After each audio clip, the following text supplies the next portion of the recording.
hell is even that? Growing up as a kid in today's world is no walk in the park. For many, the journey of indoctrination starts as early as preschool and lasts long after college. Don't believe me? We'll start off today's clips with a preschool teacher who explains exactly how she plans to confuse her class of 4-year-olds. Get those kids out of here. But first, thank you all for supporting this channel. Feel free to like, share or comment, even if you disagree with my takes. And as always, stick around to the end for the full recap, today's woke news, and much, much more.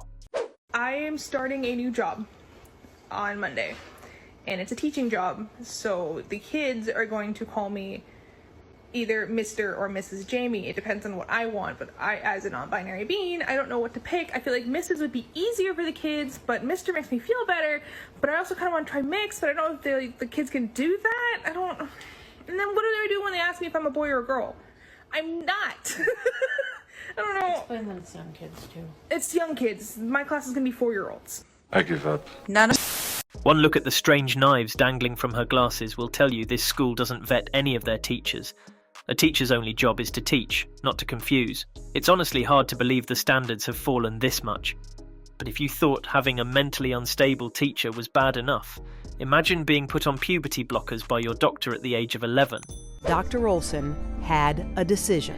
You are in the perfect place to start on blockers. And she promises to begin giving her estrogen, female hormones, in 2 years. Around 13. That's what I think. Right to jail, right away.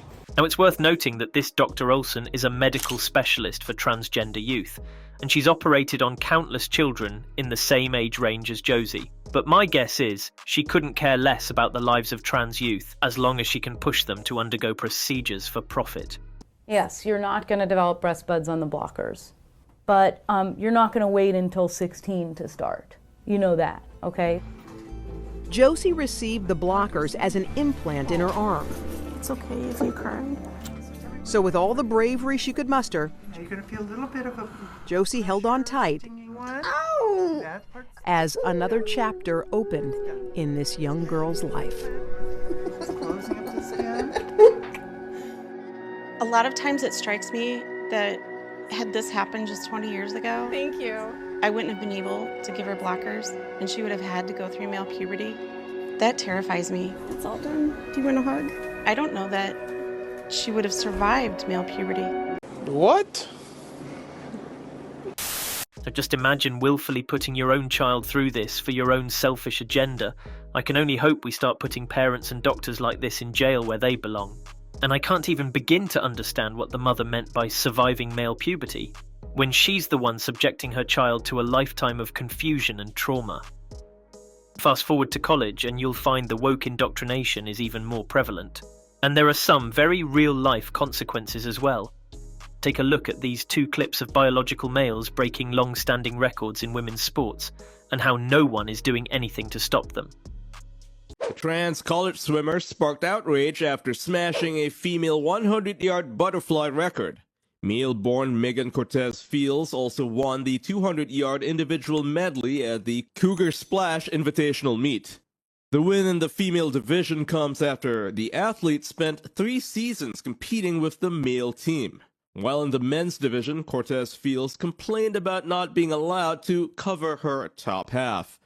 The swimmer says she was then forced to compete with her chest taped, which she found kind of dehumanizing. A trans sprinter smashed the female 300-meter record in a college track and field event. The male-born Sadie Schreider finished first with a time of 41.80 seconds, beating the nearest challenger by almost a full second. Schreider's record-breaking efforts at Rochester Institute of Technology provoked allegations that the runner holds an unfair advantage. Before finding success in women's sport, Schreider reportedly competed at the same meet a year ago in the men's category. In that men's competition, the athlete placed only 19th. Oh, I wonder why. Now it goes without saying that both these men are undoing all the hard work by their female athlete counterparts, simply because they failed in their actual gender's division.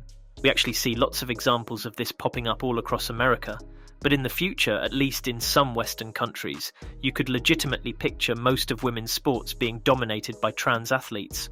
And for the college swimmer to come out and say his experience is dehumanizing, I can't imagine anything more dehumanizing than being one of the female swimmers and having all your complaints and concerns brushed off, or even labelled as transphobic.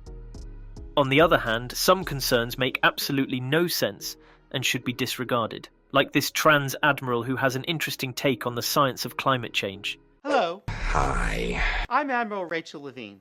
This Black History Month, I'm pleased to partner with OMH in advancing better health through better understanding. Where is he going with this? For Black communities. Climate change is having a disproportionate effect on the physical and mental health of Black communities. Did you really just say that? Black Americans are more likely than white Americans to live in areas and housing that increase their susceptibility to climate-related health issues. This is a joke, right? And 65% of Black Americans report feeling anxious about climate change's impact. Through our Office of Climate Change and Health Equity and the Office of Environmental Justice, the Derek Zoolander Center for Kids Who Can't Read Good. We're working with providers and community leaders to identify innovative approaches that empower communities to address the health consequences linked to climate change. It sounds to me like you have an agenda. Now, if you wanted proof that mental illness runs through our government, look no further. This admiral genuinely looks and sounds like a character from South Park. It's hard to imagine anyone takes him seriously. If I had to guess, not many black or white families put climate-related mental health risks as one of their top concerns, above things like inflation or sickness. But since we're speaking of the military, our penultimate clip looks at Gen Z's view on war, and you might be able to guess how this one goes. Is everybody saying Gen Z is going to get drafted? Like, no the fuck we're not. And you know why I know that? Because we're just going to say no. Like, how are they going to actually force us to get up and go to war? I understand it was like that in like the 1940s. What else is there to do in 1940 besides shoot people? We have things to do nowadays. We have twerk, be bisexual, eat hot chip, lie. And we're also like really mentally ill. I have like 6 of these. What makes you think I'm qualified to have a gun? Like within 600 feet of anybody, including myself. And finally, like guns are like so tacky. Like, can you imagine just like pulling up with a gun? Like, that is so fucking embarrassing. Like, what is this, the Revolutionary fucking War? No. Like, let's just chat. Let's just talk. There's no need for all the like, no. No. It's not gonna happen, don't worry. Oh, we're gonna lose the next war. And whether you support him being a draft dodger or not, I think we can all agree that the open mouth chewing and mannerisms alone are reason enough to throw him in the front lines. And honestly, I wouldn't be surprised if a lot of Gen Zers relate to twerking and being bi as their only contributions to their country. And Gen Z does have a lot to look forward to. Because our last clip of the day is brought to you by the United Airlines CEO, who describes why he is going to prioritise diversity, equity and inclusion over merits and qualifications going forward. How is diversity and diversity targets working into the Aviation Academy? We have committed that 50% of the class of the classes will be women or people of color. Today, only 19% of our pilots at United Airlines are women or people of color. And by the way, from all the data I've seen, that's the highest of any airline in the country. White males don't just dominate in the cockpits, also in the C-suite at United Airlines. Well, look, at United, I'm proud of the diversity that we actually have in our C-suite. I think if you look around corporate America. Correct me if I'm saying though, so this was just based off your website, the people you list as executives, but out of 11 people, 3 are women. I believe 1 is a person of color. That's correct.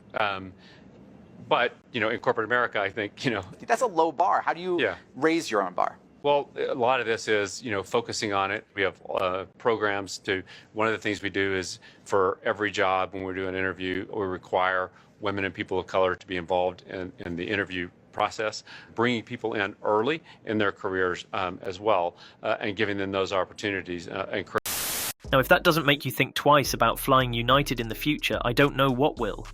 I'm not sure what happened to the best man or woman getting the job, but race-based or gender-based admission just seems ridiculous for any company, least of all for the aviation industry.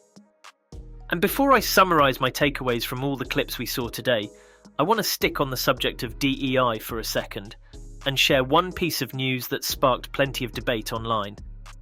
So earlier this month, the University of Florida eliminated all DEI positions as well as DEI initiatives on campus. In total, the university had allocated roughly $5 million in state funds for these DEI programs that will now be reallocated for faculty recruitment. Now let me know what you guys think in the comments. Personally, I do think equity or inclusion is important, but having an entire office on your university payroll for DEI seems excessive to me. At the very least, I'd much rather cut back on those programs for better professors and facilities. And frankly, I think the majority of these positions exist primarily so that gender studies majors have an actual profession to go into. Now, if only we could remove sexual content from children's libraries as well, that would be perfect. But sadly, it looks like we'll have to take things one step at a time with regards to reforming our education system. So coming back to the life of a kid growing up today, or Generation Alpha as they're termed, there are a few things you can expect. From what we've seen today, you can expect to be bombarded by woke ideology from day one of preschool by your unqualified and mentally unstable teacher. You can expect society to question your gender at every turn if you display even the slightest bit of nonconformity. And when you turn 18 and enter college, you'll still be right in the thick of the woke agenda, watching nonsense like trans men competing in their women's divisions. That's why I said growing up in today's world is no walk in the park.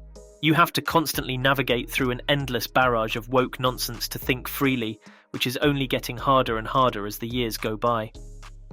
Sadly, that's also why adult life isn't going to be any different for the next generation. We looked at the United Airlines CEO prioritizing DEI over merit for his future employees, and the trans admiral whose top concern was climate-related racism. Make no mistake, the next generation will have a very different mindset and priorities when it comes to their work. So it's safe to say the next generation needs us more than ever. And it's easy to laugh and joke at these clips, but half the battle is also standing up to nonsense when you see it in your everyday life. Voting for the right politicians that uphold values you align with. And if it applies to you, raising your kids to think freely from what their school might be forcing down their throat. But as always, thanks for watching, and I'll see you all next week.